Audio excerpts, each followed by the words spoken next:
When we're trying to control people's access, we've already talked about how we want them to identify themselves, and then we want to authenticate people. Identification and authentication are similar, but not necessarily the same. We talked about earlier how identification can also be identification so you can walk into a building or you can enter a restricted area. Authentication is you prove your identity to a computer or to a network or to a server or to a system. Then, of course, we have the concept of authorization. Once I've proven who I am I authorized, usually by some kind of access control list, am I authorized to get into this, or this, or to do certain things on the system, on the network? And we also talked about accountability. We're going to have logs, we're going to have auditing, we want to see what people have been doing. And it's not always, like I said, just because we're looking for some kind of suspicious activity. We could also just want to see how busy something is, or is something actually working? Are people actually able to get into something? I can look at the log and show half the people who tried to get into this folder couldn't do it, and yet they have the right to. So we can use it not only for security, but also just for performance. As an IS auditor, I need to know, what are you doing about identification? What are you using to prove authentication? What are you using for access control? And what are you using for logging and accountability? So let's talk about different kinds of logical access controls. Authentication system. I sit down at a computer, I put in a username and password. Or Windows 8, I tap or sketch or draw. This is my alternate to having a password. Or I put in a PIN. Or I might have some other kind of mechanism. Most operating systems support this, a smart card. I can use the smart card to prove my identity. What's nice about this is that we call this two-factor authentication. With one-factor authentication, you just do one thing, like you know something, like your password. But with two-factor, you have to possess something, put it in a reader, and you have to have a PIN to activate it. So you have to possess something and know something, two-factor. A smart card is but one example of two-factor authentication. We can also have biometrics as well, proving your identity based on some physical attribute of you. Another form of access control is an RSA token. You may have used these or seen these. Notice with the RSA token, you have to possess something, and see the number here? This number is constantly changing, like every minute or two.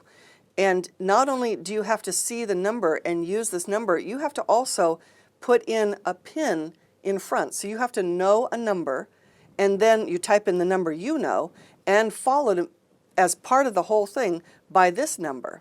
So you have to possess this thing.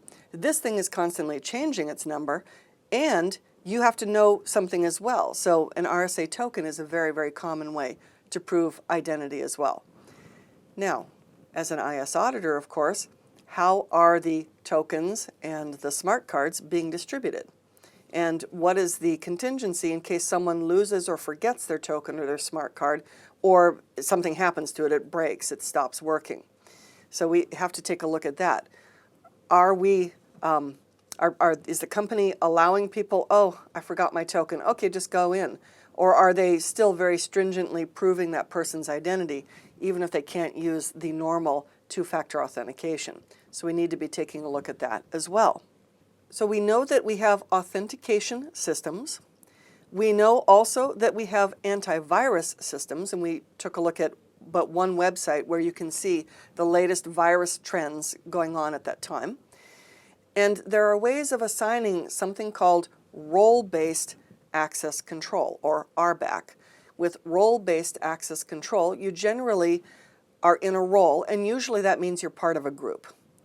I'm in the sales group, so therefore I can get into the sales folder. I'm in the administrators group, so therefore I can log in with elevated privilege. I'm in the something group, so I'm in this group, that group, and because of the role I'm in, the group I belong to is usually the way it's done.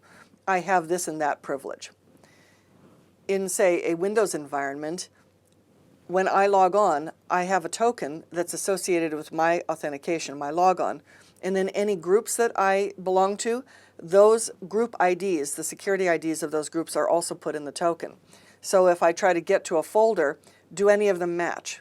And so if I'm trying to read something, maybe I belong to 4 groups plus me. I have 5 security IDs, 5 SIDs that I can try against whatever I'm doing. And if any of them match and it's okay, then I get in. So the idea of role-based assignment. And then, of course, we saw encryption. We can use encryption to digitally sign things. We can use hashing algorithms to prove the integrity of things. We can use encryption to actually encrypt and make things confidential. And it can be attachments in email, it can be network packets, it can be files, folders, whatever. And then we have concepts like VPN, firewall, and router. And let's take a look at these. A VPN. Lots of folks work from home. Lots of folks are road warriors. They work on the road. They work in hotspots. They work in hotels. They work at coffee shops. With a VPN, here's the deal. If I'm at a Starbucks or a Coffee Bean or some coffee shop like that, I do not want to make an open, clear text connection to the network that I'm connecting to across the internet, because the internet is the big public network. I want to encrypt all of my traffic. So what a virtual private network is you send your traffic from home, from some conference center, from some hotel, I'm on the road, from wherever. You send it across typically the internet. It doesn't have to be, but typically the internet or a public network. And I will have my traffic be encrypted and digitally signed, usually. And it's sent, so in case anyone intercepts it, it's encrypted. And by the time they break the encryption, it's not worth it to them. It's digitally signed, so we know it comes from me.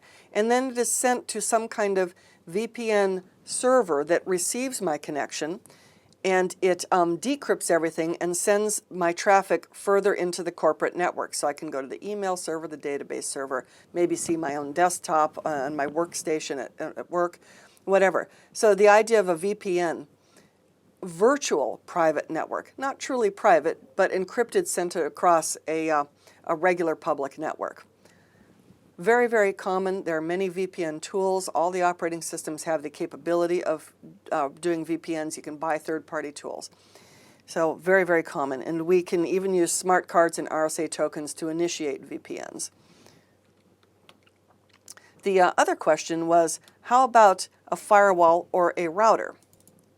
Now with a firewall, we've got this concept of a device. And it can be software-based, but usually they're hardware-based. We've got a device, and it's basically a gateway that is very restrictive in allowing traffic to go through it. So here we are on our private network, and out here is the internet or some other network, and the firewall controls traffic, and it only allows certain kinds of traffic to go through. Now, how you set up the firewall, that's a whole art in itself. Some folks allow all traffic to go out, but only certain kinds of restricted traffic to come in. Some folks are very restrictive on even what can go out. And that is something, as an IS auditor, you have to look at and say, what's your firewall policy?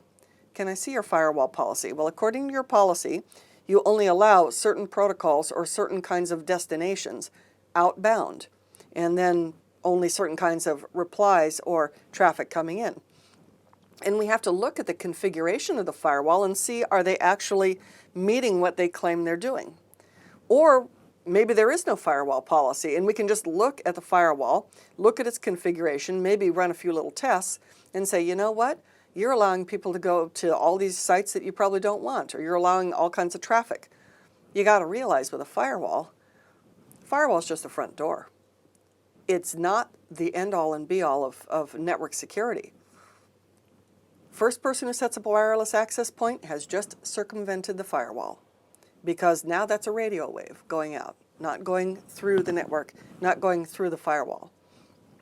First person who sets up a dial-up modem and just dials up on the phone line to another location has just gone around the firewall.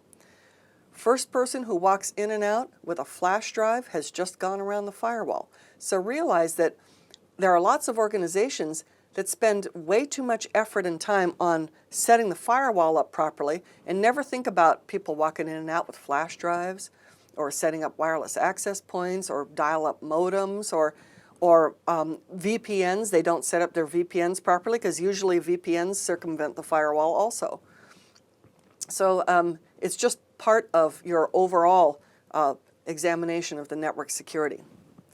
Another thing that you might want to look at is the configuration of the router.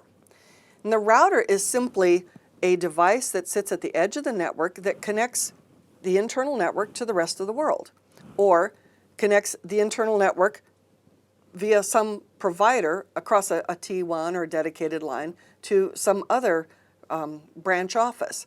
So it's your edge device that, and really, a router is just a big freeway interchange with a big traffic cop sitting over it saying, okay, you go this way, you go this way. It just looks at destinations and come in this way, okay, go out there. Now you go that way, you go that way. That's all a router is.